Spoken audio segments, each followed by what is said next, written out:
सुबहानअल्लाह, इसको 24 पे कर दो, बहुत घुटन हो रही है और गर्मी हो रही है।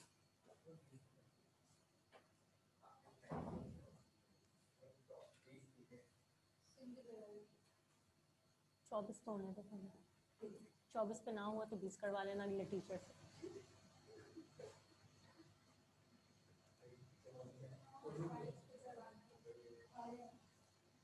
अच्छा जी, this is page 49 of Lamping investigation 4.1.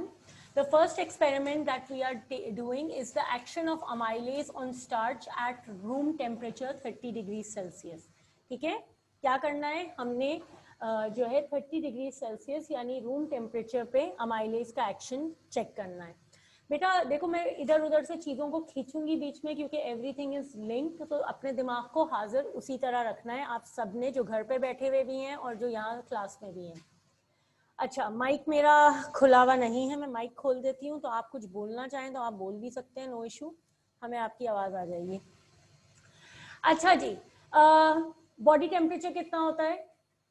37 degree Celsius. ये 30 पे कर रहे हैं, ठीक है, फेयर इनफ, 37 के करीब करीब 30 है, ठीक है। Amylase is an enzyme that is produced in the human body, तो उसका ऑप्टिमम टेम्परेचर 30 नजदीक हो सकता है, ठीक है। ये चीज आपको सबसे पहले ऑब्जेक्टिव देते ही अपने दिमाग में पता होनी चाहिए, क्योंकि ये मैं वो तरीके बता रही हूँ, जैसे जैसे हम आगे बढ़ेंगे आपको पता होना चाहिए।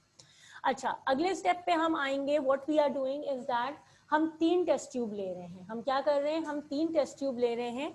3 टेस्ट ट्यूब में the first test tube you can see has boiled amylase, ठीक है, if you look at my cursor, sorry amylase. दूसरे टेस्ट ट्यूब में है बॉइल्ड अमाइलेज और तीसरे में हमारे पास है डिस्टिल्ड वाटर, ठीक है। 3 टेस्ट ट्यूब्स लिए हैं हमने।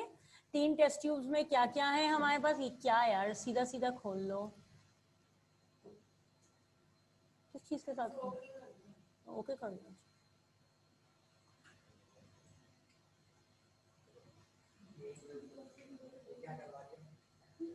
लोड हो रही होगी ना, बस सही है, मुझे जो चाहिए था हो गया मेरा काम, ठीक है। अच्छा, ये देख सकते हो पहले टेस्ट ट्यूब में हमने सिर्फ अमाइलेज सॉल्यूशन डाला है, दूसरे में हमने बॉइल्ड अमाइलेज डाला है और तीसरे में we have put in distilled water, ठीक है। अच्छा, लेट्स आस्क आवरसेल्व्स क्वेश्चंस। जब हम ये इस तरह के एटीपी में सवाल अब आएंगे इंशाल्लाह आपकी मिड टर्म में, तो आपको हर स्टेप पे you have to write down something, you have to ask yourself questions before you actually come to the actual question. अच्छा, सिंपल अमाइलेज डाला है। What is amylase? Amylase is a enzyme, ठीक है। अमाइलेज का substrate कौन होता है? Starch. ये सब मैं पढ़ा चुकी हूँ आप लोगों को। सेकेंड टेस्ट ट्यूब में आपसे डाला गया है बॉइल्ड अमाइलेज, बॉइल कर दिया अमाइलेज को, यानी हाई टेम्परेचर पे क्या हो गया होगा एंजाइम? डिस्ट्रॉय। वर्ड क्या यूज करना है? डीनेचर, ठीक है। डिस्ट्रॉय का मार्क नहीं मिलेगा, किस वर्ड का मिलेगा मार्क? डीनेचर, ठीक है। Enzyme has been denatured. If an enzyme is denatured will it break down its substrate? No, यानी एंजाइम एक्टिविटी यहाँ तो होगी नहीं, ठीक है। थर्ड टेस्ट ट्यूब में we have used distilled water, यानी यहाँ पे एंजाइम तो प्रेजेंट है ही नहीं, ठीक है। इस तरह के सवाल मुझे अपने आप से करने जब सवाल आता है।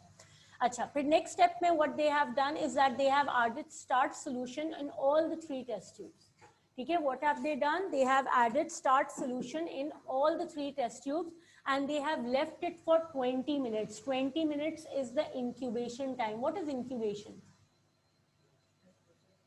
एक ऐसा टाइम जहां पे छोड़ दिया जाता है, जैसे चावल उबाले जाते हैं या पुलाव बनाया जाता है या बिरयानी बनाई जाती है तो उसको दम पे रख देते हैं ना, दम पे क्या होता है? इंक्यूबेशन हो रही होती है उसकी। हाँ, अगर आपको उसको नॉर्मल चाहिए तो आप रखेंगे तो वो उसका इंक्यूबेशन टाइम होता है। इसी तरह अंडे जब निकलते हैं मुर्गी के अंदर से और उस अंडे में से चूजा निकलता है तो उतनी अरसा क्या होता है, मुर्गी अंडों के ऊपर बैठती है, वो क्या टाइम होता है? वो इंक्यूबेशन टाइम होता है, जिसके अंदर अंडे के अंदर जो है चूजा क्या हो रहा होता है? पक रहा होता है, नहीं है डेवलप हो रहा होता है ठीक है, मुर्गी तोड़ के आमलेट नहीं खाती, उसका पक रहा होता है, ठीक है बेटा। तो वो एक्चुअली डेवलप हो रहा होता है। तो कोई भी काम करने के लिए हम अगर थोड़ी देर का टाइम दे दें तो उसे क्या कहते हैं, इंक्यूबेशन पीरियड। सही है, तो 20 मिनट्स का इंक्यूबेशन पीरियड के बाद इन्होंने क्या किया, तीनों टेस्ट ट्यूब पे इन्होंने आयोडीन डाला। Do you know why iodine is used? Starch test पढ़ा है आप लोगों ने, आई एम श्योर। कौन सा कलर करता है? Blue black. ठीक है, अगर iodine comes in contact with starch so it gives a blue black colour. ठीक है, तो बताइए पहले टेस्ट ट्यूब में क्या कलर होगा? फिर से रिव्यू करो उसके बाद जवाब देना, वरना ये स्पीकर यहां से जी जी जी लैंपिंग यही है, जिसके पास लैंपिंग है वो निकाले और लैंपिंग लाया करो अपने साथ बेटा, ताकि उसी के अंदर लिख लिया करो हर चीज लिखने के। कोई बात नहीं, आपके पास भी फील्ड बैक फील्ड है, कोई बात नहीं। इसमें देखो है सवाल, नहीं ये लैंपिंग नहीं है, लैंपिंग ये है।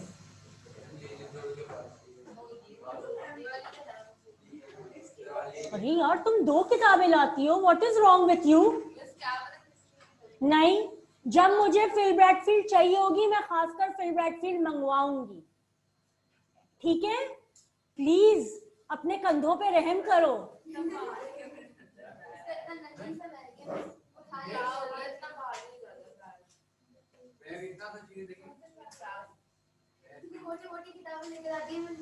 अब नहीं, this is page 49 I guess. दिखाओ ये कौन सी है, ऑथर यही भाई है, लाओ यही भाई ऑथर है, किताब दूसरी है। हाँ ये निकाल देती हूँ, देखते होंगे इसमें।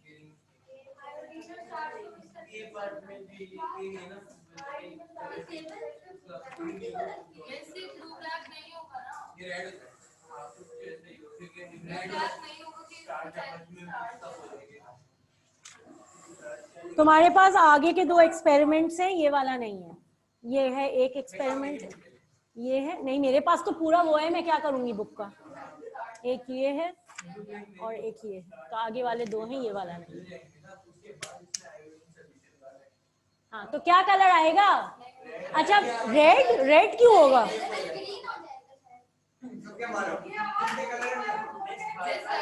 देखो बच्चों ने मुझे भेजा है, बच्चे क्या कह रहे हैं, miss it will stay same colour. Good, अच्छा चलो इससे पहले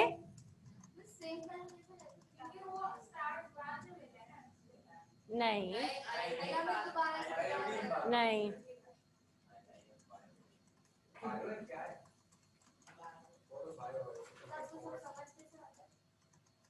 बेटा मैं 17 सालों से पढ़ा रही हूँ, ये सब याद है।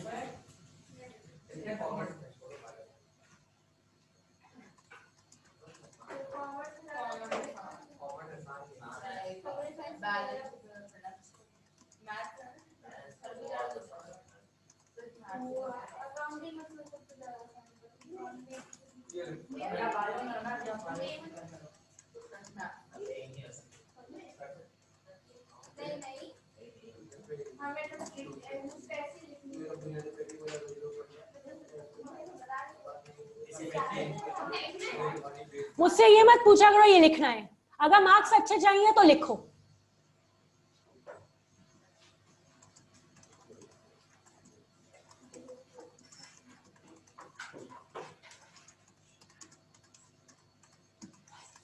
ओके, स्टार्च टेस्ट में क्या होता है? स्टार्च टेस्ट में we use the iodine solution. ठीक है, iodine solution is used to detect starch. If starch is present, it gives a blue-black color. If starch is absent, it gives a yellow color, which is the color of iodine. अच्छा, कभी भी कोई चीज present होती है तो उसको हम कहते हैं positive test. ठीक है, और अगर कोई चीज एब्सेंट होती है तो उसे हम क्या कहेंगे? ठीक है, ये बात भी पता होनी चाहिए, क्योंकि अगर सवाल में आ जाए what will be the colour of a positive test, तो उनको है पॉजिटिव का क्या मतलब। ठीक है, positive means that thing is present in the solution. ठीक है, and negative means it thing is not present, absent. जैसे कहते हैं ना ब्लड टेस्ट करवाते हैं, टेस्ट पॉजिटिव आया है, पॉजिटिव आने का अक्सर, अगर चलो कैंसर की बात करते हैं, टेस्ट पॉजिटिव आया है कैंसर का, इसका क्या मतलब है? कैंसर के सेल्स प्रेजेंट है बॉडी में। टेस्ट नेगेटिव आया है कैंसर का, इसका मतलब क्या है? कैंसर के सेल्स बॉडी में प्रेजेंट नहीं है। नहीं है, पॉजिटिव आया तो है, ये वही पॉजिटिव और नेगेटिव है।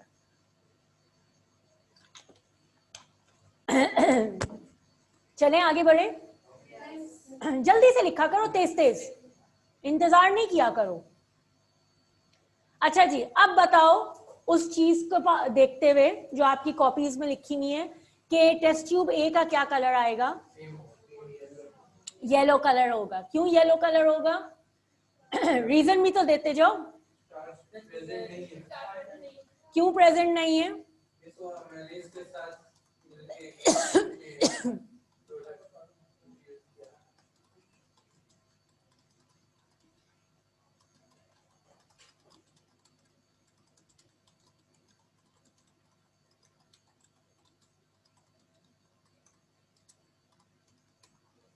सही है, test tube A yellow colour because starch has been digested by amylase. चलो टेस्ट ट्यूब बी कहाँ है? हाँ जी, टेस्ट ट्यूब बी में क्या कलर आएगा? शाबाश, क्यों? Very good, now you are getting the idea.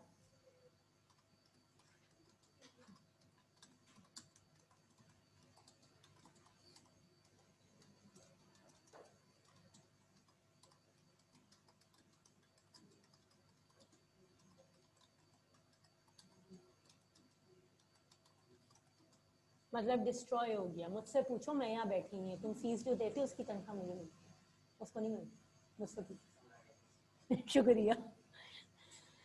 Blue black color as amylase has been denatured, so starch is not digested. खैर आई अप्रिशिएट कि तुम समझ के लिख रहे हो, वरना बहुत सारे ऐसे होते हैं जो ऐसी छाप लेते हैं। हाँ जी, what about test tube C? B वाला समझा देते हैं। बी वाले में बेटा ये देखो, यहां आप देख सकते हैं हमने जो अमाइलेज लिया है वो बॉइल्ड है, बॉइल्ड अमाइलेज है ना, ये देखो बॉइल्ड अमाइलेज सॉल्यूशन है, ठीक है। बॉइल्ड होने की वजह से the amylase is going to get denatured, destroyed. When it will be destroyed, it will not digest starch, ठीक है। So when it will not digest starch, what will happen? Color will be blue back because starch will be present. हाँ, तो ये लिखवाया तो है, starch absent होगा तो क्या होगा? एब्सेंट तो येलो, प्रेजेंट तो ब्लू ब्लैक, क्योंकि अमाइलेज ने स्टार्च पे एक्ट नहीं किया। मेरे पास ये ढकना है किसी का और एक ये ढकना है, ठीक है। अब ये एंजाइम डीनेचर हो गया तो ये इस पे फिट नहीं हो रहा, ये एंजाइम सही है तो ये इस पे क्या हो गया? फिट हो गया। तो जब फिट हो गया तो ये कंप्लीट हो गया, ठीक है, इसने अपना काम कर लिया, यूज कर लिया। जैसे प्लास्टिक का कोई चीज होती है, जैसे कैप भी होता है, हाँ, वो पिघल जाते हैं तो फिर इसको वो फिक्स नहीं कर सकती तुम इस पे। हाँ, वही वही डीनेचर, जो एक्टिव साइट डीनेचर वाली समझाई थी। हाँ, क्योंकि जब अमाइलेज पे स्टार्च एक्ट करेगा तो वो माल्टोज बनाएगा। ये रिएक्शंस लिखवाए थे ना मैंने शुरू में, amylase plus starch maltose, lipase plus lipids, fatty acids and glycerol, ये पूरे रिएक्शंस की लिस्ट बनवाई है मैंने, याद करना शुरू करो उसे। अच्छा जी, टेस्ट ट्यूब सी में क्या होगा बच्चा? What colour? Okay good. नहीं, देखो देखो,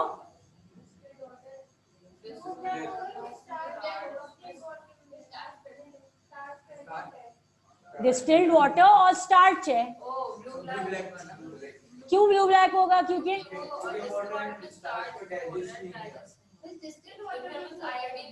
अभी भी कीवर्ड नहीं निकाला किसी ने मुंह से। कंसेप्ट सबका सही है लेकिन मार्क एक रह गया अभी भी गेन करना। एंजाइम एब्सेंट है, the enzyme is absent, keyword ये है। अब तुम लोग बात सही कर रहे हो, लेकिन मैं तुम्हें मार्क नहीं दे सकती।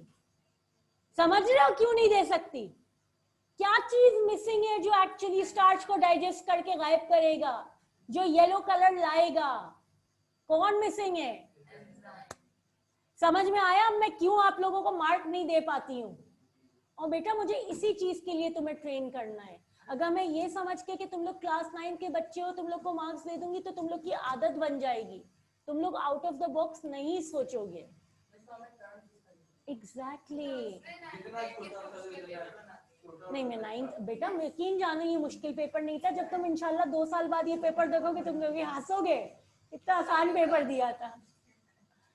मुश्किल नहीं है बेटा, मुश्किल नहीं है। हाँ देखो ऊपर तीनों में डला है, दिखाया उन्होंने पहले में। ऊपर रीडिंग कर लो, अगर लिखा हुआ है point number 5, to each tube at 3 centimetre cube of starch. Point number 5 पढ़ो। पॉइंट नंबर 5 पढ़ो, 1 2 3 4 5।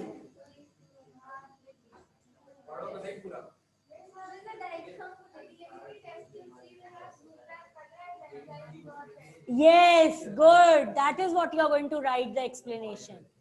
ठीक है, test tube C will have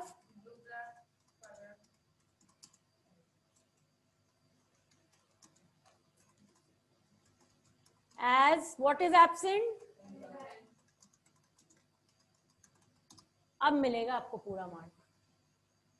ठीक है, कीवर्ड्स, बायोलॉजिकल टर्म, डिस्ट्रॉय नहीं यूज करना, डीनेचर यूज करना है, इस तरह के वर्ड्स यूज करने हैं अपने आंसर में। ठीक है, चलो अगले एक्सपेरिमेंट पे जल्दी से। अच्छा,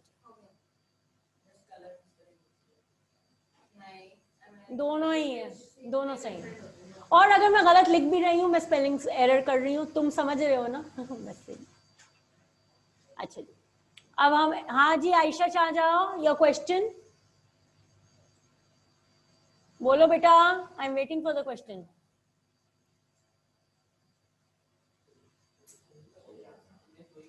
वही आ गया, मैं वही देखती हूँ कौन सा है ये।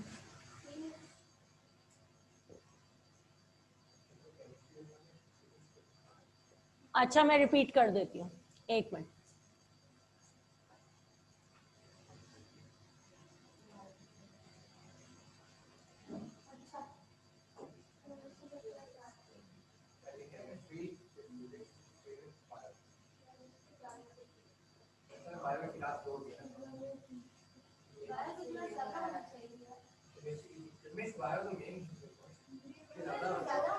मेरे पास टाइम नहीं है ज्यादा का, मैं हफ्ते में, अगले साल ज्यादा होंगी। अभी हल्का हल्का लो, ये इसी में तुम लोग रोने लगते हो यार, क्या कर रहे हो? पूरा हफ्ता रोना है तो अलग बात है। अच्छा आयशा बेटा, बी में क्योंकि एंजाइम डीनेचर हो गया, इस वजह से स्टार्च प्रेजेंट रहा। सी में एंजाइम प्रेजेंट ही नहीं था, इसलिए स्टार्च प्रेजेंट रहा। That is the reason. Test tube B में एंजाइम जो है वो डीनेचर हो गया है ड्यू टू हाई टेम्परेचर। हमने एंजाइम को बॉईल किया था तो इट गॉट डीनेचर्ड, इसीलिए स्टार्च जो है वो प्रेजेंट है। और जबकि सी में जो है इसलिए प्रेजेंट है स्टार्च क्योंकि वहां एंजाइम ही एब्सेंट है, एंजाइम डाला ही नहीं गया है थर्ड टेस्ट ट्यूब में। है बेटा, आप पूरा पढ़ो शुरू से, आपको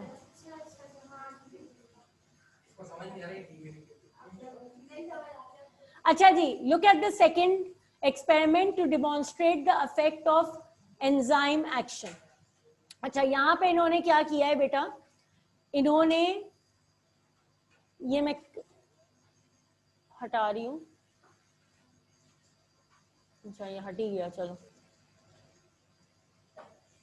इन्होंने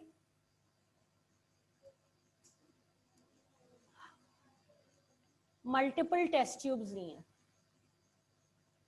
ठीक है, बहुत सारी टेस्ट ट्यूब्स ली हैं, ठीक है। आधी टेस्ट ट्यूब्स में उन्होंने एंजाइम डाला है जो कि ब्लू कलर का है,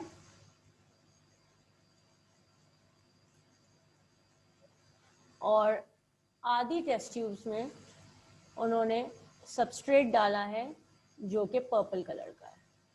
ठीक है, मैं 3 टेस्ट ट्यूब्स बना रही हूँ, इन्होंने बहुत सारे बैचेस लिए हैं टेस्ट ट्यूब के। ठीक है, मैं 3 बैच पे समझा रही हूँ। अब उन्होंने क्या किया कि उन्होंने हर दोनों टेस्ट ट्यूब्स को सर्टेन टेम्परेचर पे रख दिया, जैसे 15 डिग्री सेल्सियस, 25 डिग्री सेल्सियस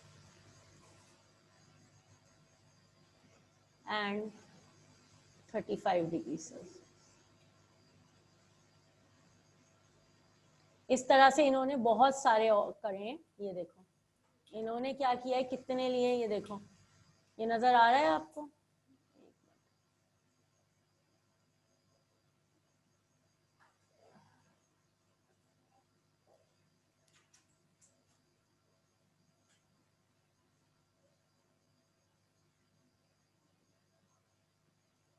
ये देखो इन्होंने क्या किया है, इन्होंने 5, 15, 25, 37, 47, 55, 65 इतने सारे टेम्परेचर्स की इस तरह से वाटर बाथ के अंदर 2 टेस्ट ट्यूब्स डाली हैं, जहाँ पे एक में सबस्ट्रेट है यानी स्टार्च यूज कर रहे हैं और दूसरे में एंजाइम है जो कि अमाइलेज यूज कर रहे हैं। क्लियर? सब टेस्ट ट्यूब्स के पेयर्स को इन्होंने अलग अलग बीकर्स में रखा है।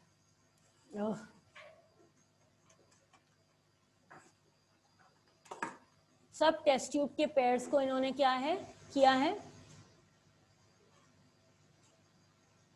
अलग अलग बीकर्स में रखा है, ताकि इन टेस्ट ट्यूब्स का टेम्परेचर जो है वो क्या हो जाए, एक दूसरे से डिफरेंट हो जाए। ठीक है, उसके बाद क्या किया उन्होंने, 15 से 20 मिनट इन्होंने दिए हैं टेस्ट ट्यूब के टेम्परेचर को सेट होने के लिए। जब 15 से 20 मिनट टेस्ट ट्यूब का टेम्परेचर सेट हो गया तो उन्होंने एंजाइम को सब में पोर कर दिया इनटू द सबस्ट्रेट, यानी अमाइलेज को पोर कर दिया into the starch test tube. सही है, और मजीद 20 मिनट्स दिए फॉर इंक्यूबेशन, यानी allowing the enzyme to act on the starch. Clear everybody? ठीक है, मैं दोबारा से रिपीट करती हूँ, इन्होंने मल्टीपल टेस्ट ट्यूब्स लिए। ठीक है, multiple test tubes, 2 test tubes for 5 degrees, 2 test tube for 15 degree, 2 test tube for 25, 2 test tube for 37 and so on. उनको वाटर बाथ्स में इस तरह से टेस्ट ट्यूब में सेट किया, जिसमें एक टेस्ट ट्यूब में हमारे पास सबस्ट्रेट और दूसरे में एंजाइम है। इस सिनेरियो में इन्होंने कौन सा सबस्ट्रेट यूज किया है, स्टार्च, और एंजाइम अमाइलेज यूज किया। क्लियर? उसके बाद उन्होंने इसको रहने दिया for a time period of से 10 मिनट्स, 20 मिनट्स। 10 to 20 मिनट्स बाद उन्होंने क्या किया, pour the amylase into the starch solution, यानी यही चीज मैंने आपको दिखाई है, एंजाइम को सबस्ट्रेट के अंदर पोर कर दिया। ठीक है, पोर करने के बाद उन्होंने क्या किया, अगेन 15 to 20 मिनट्स दिया इंक्यूबेशन के लिए। इंक्यूबेशन का मतलब क्या है, so that the enzyme is given time to digest the starch. Okay, time enzyme is given to the enzyme is given time to digest the starch. सही है, मैं अभी तुम्हें इसकी छोटी सी एक एग्जांपल और देती हूँ। जब हम गोश्त मैरिनेट करते हैं बारबेक्यू के लिए, तो क्या मैरिनेट करते ही पका देते हैं? 1 घंटा ओवरनाइट फ्रीजिंग करते हैं ना, क्यों करते हैं?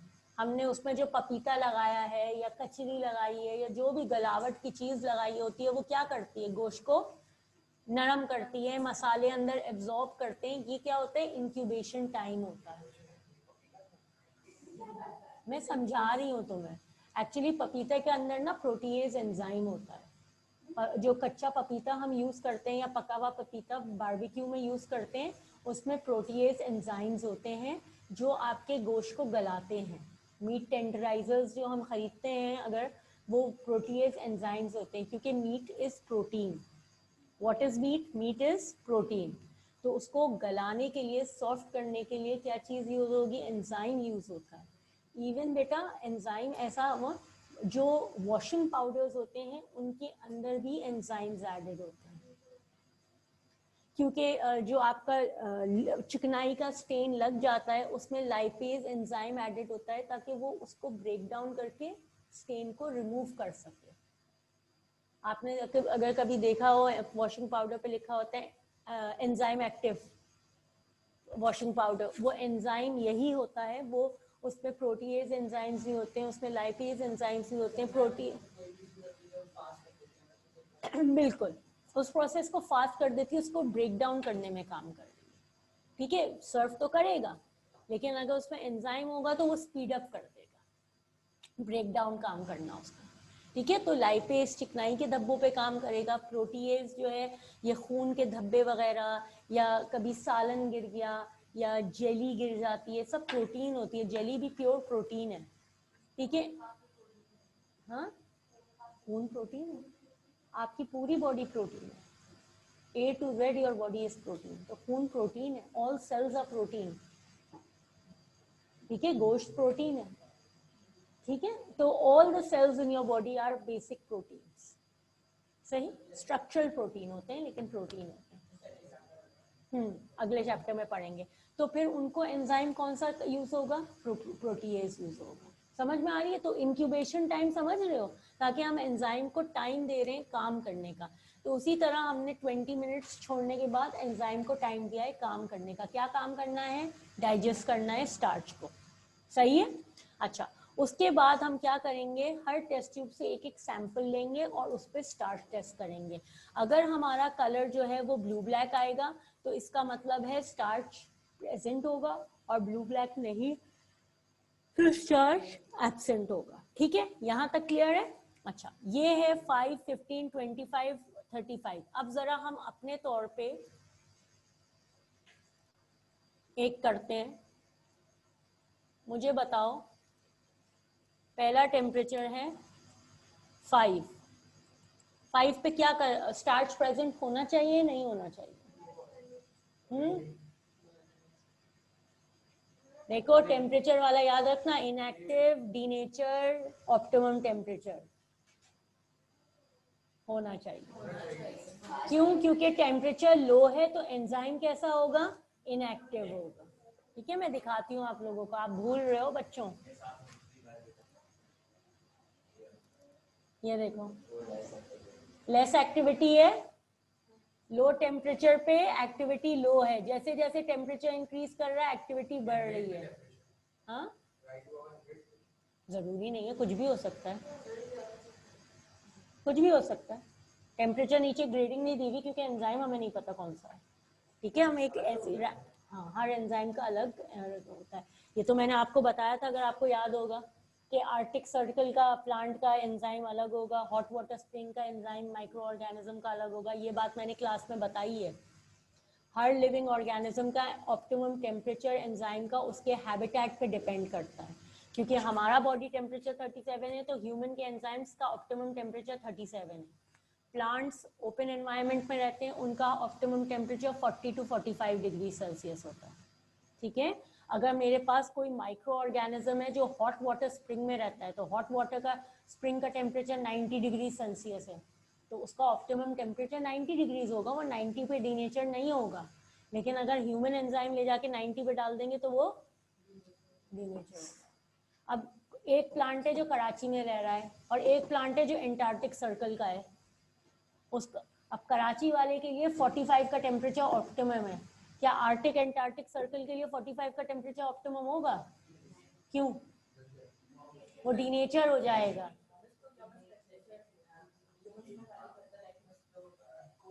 नहीं नहीं नहीं, हम वार्म ब्लडेड एनिमल्स हैं। ठीक है, वार्म ब्लडेड एनिमल्स अपना बॉडी टेम्परेचर मेंटेन रखते हैं, इसलिए ह्यूमंस में ये टेम्परेचर वेरी नहीं करेगा। समझ में आ रही है बात? जितने भी मैमल्स होते हैं वो वार्म ब्लडेड एनिमल्स होते हैं। ठीक है, जो वार्म ब्लडेड एनिमल्स नहीं होते इसीलिए वो हाइबरनेशन में चले जाते हैं या फिर वो माइग्रेट करते हैं towards warmer climates during winters, क्योंकि उनके बॉडी टेम्परेचर मेंटेन नहीं होता तो उनके एंजाइम्स जो है वो इनएक्टिव या डीनेचर हो सकते हैं। वार्म ब्लड होते हैं, क्या हो गया? रेप्टाइल्स, फिशेस, एम्फिबियंस, ये सब कोल्ड ब्लड है। Birds, Yes, they actually give birth to their young ones, they feed their offsprings, and they can maintain their body temperature. And they also have hair on their body. These are certain characteristics of mammals. Cold blooded. नहीं नहीं, लेकिन they are cold blooded. They are cold blooded. ठीक है, they are cold. मुर्गी आई है, अल्लाह ताला ने जानवर बनाए थे, अंडे नहीं बनाए थे। बुध वाले दिन जानवर बनाए थे, मैंने ये बताया था तुम लोग को, बुध वाले दिन जानवर बने थे, बुध वाले दिन। कुरान में बताया गया है कि अल्लाह ताला ने जो जो मखलूक बनाई है, पहाड़ है, जमीन है, दरख्त है, इंसान है, हर चीज जो है वो किसी एक मखसूस दिन बनाई थी। हम जुम्मे वाले दिन बने हैं, इंसान जुम्मे को बना है, जुम्मे और असर के दरमियान, वो जोहर और असर के दरमियान, जोहर और असर के वक्त के दरमियान, इसीलिए उस वक्त को अफजल भी कहा जाता है। जुम्मे की नमाज को इतना अफजल कहा जाता है, और इबादत भी ज़्यादातर आपने देखा है जुम्मे को असर और मगरिब, वो जोहर और असर के दरमियान होती हैं। कंटिन्यूसली मस्जिदों में कुछ ना कुछ चल ही रहा होता है, वो इसीलिए कि जुम्मे का दिन अफजल अल्लाह ताला ने खुद किया है, क्योंकि हम इंसान बनाता जुम्मे के दिन। हाँ, क़यामत भी जुम्मे वाले दिन आएगी। हाँ, ये भी है 10 मुहर्रम को कुरान,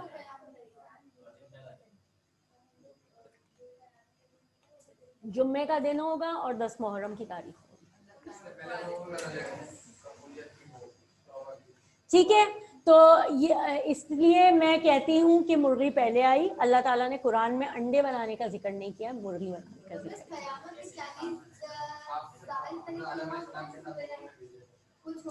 वो तो पूरा एक रेवोल्यूशन का प्रोसेस है। हम बायो पढ़ लें, मुझे सिलेबस कंप्लीट करवाना है। हाँ, इस्लामियत के सर को पकड़ना। अच्छा जी, 5 डिग्री सेल्सियस पे ब्लू ब्लैक कलर होगा। ठीक है, क्यों ब्लू ब्लैक कलर होगा मैं शॉर्ट फॉर्म्स में लिख रही हूँ।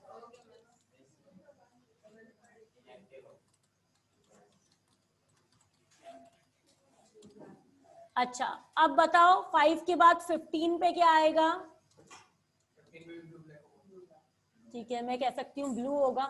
थोड़ा सा टेम्परेचर इंक्रीज हुआ है तो हल्की से, हाँ ब्लू होगा। Enzyme being activated. ठीक है, उसके बाद 15 के बाद 25 आया। नहीं, मैं कहूंगी ब्राउन होगा। क्यों? इसलिए कि येलो और ब्लू का मिक्सचर क्या होगा। ठीक है ना, येलो हुआ है पूरा और थोड़ा स्टार्च प्रेजेंट है और थोड़ा डाइजेस्ट हो चुका है, समझ रहे हो, तो ब्राउन कलर आ गया है। ठीक है, तो partially starch has been digested.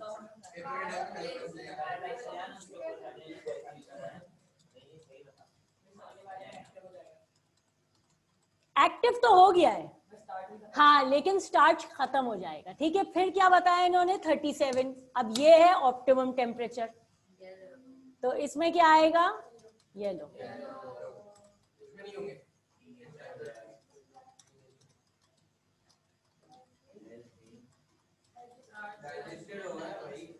ठीक है, अगला क्या टेम्परेचर है 45। एकदम नहीं डीनेचर करोगे, हल्के हल्के, ये देखो दोबारा से देखो, हल्के हल्के एक्टिविटी इंक्रीज डिक्रीज हो रही है, एकदम यहीं पे नीचे नहीं गिर गई है। एग्जैक्टली, ब्लू ब्लैक नहीं आएगा, अभी ब्लू आएगा। पहले ब्राउन, पहले कितने टेम्परेचर है, एक मिनट है, टेम्परेचर कितने हैं पहले मुझे टेम्परेचर बताओ कितने हैं।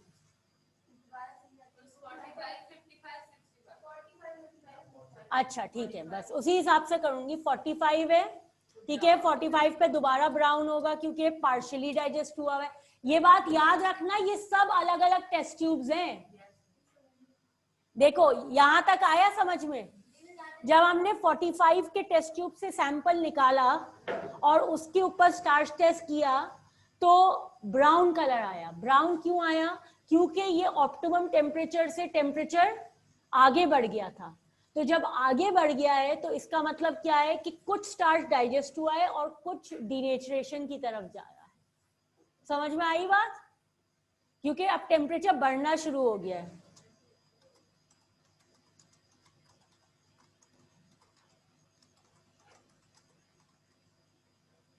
अच्छा 45 के बाद 55 पे तो मैं बोलूंगी ब्लू कर देते हैं, ब्लू ब्लैक कर दो, क्योंकि 55 पे एंजाइम डीनेचर हो गया है।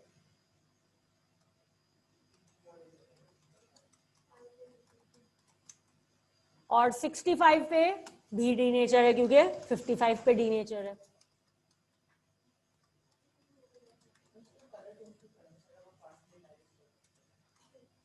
बताने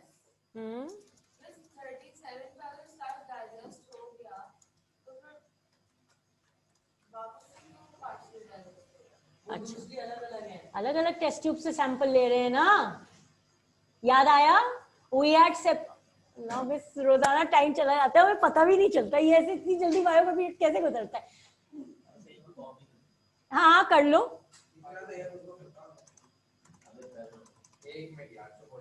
ठीक है, ब्लू ब्लैक तुम समझ रही हो, ये मेरे पास 4 सेंटीमीटर का 5 डिग्री का अलग है, 6 डिग्री का अलग है, 15 का अलग है, 25 का अलग है, सबसे एक सैंपल लिया, आयोडीन टेस्ट किया, उसका रिजल्ट है। इससे अलग सैंपल लिया आयोडीन, हाँ सब में अलग अलग सैंपल लेके टेस्ट कर रहे हैं। ठीक है, सबका सैंपल हम अलग अलग लेके टेस्ट कर। कल आप लोग नहीं आओगे, कल आप लोग घर से होगे, है ना? ठीक है, जो बच्चे घर पे हैं वो कल प्लीज लैंपिंग लेके आए, हम आगे यहीं से कंटिन्यू करेंगे। डीनेचर हो गया जब 55 पे भी तो डीनेचर हो गया ना, अब उससे ऊपर जितना भी ले जाओगे डीनेचर हो गया, समझी?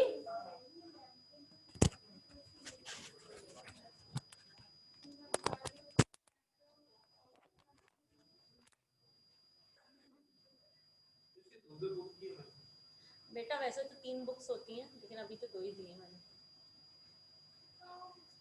नहीं नहीं मैंने हटाया नहीं है, मुझे सिर्फ साइन आउट कर 2 मिनट दे। ये लो, अब तुम लोग पढ़ते रहो। मैं संपर्क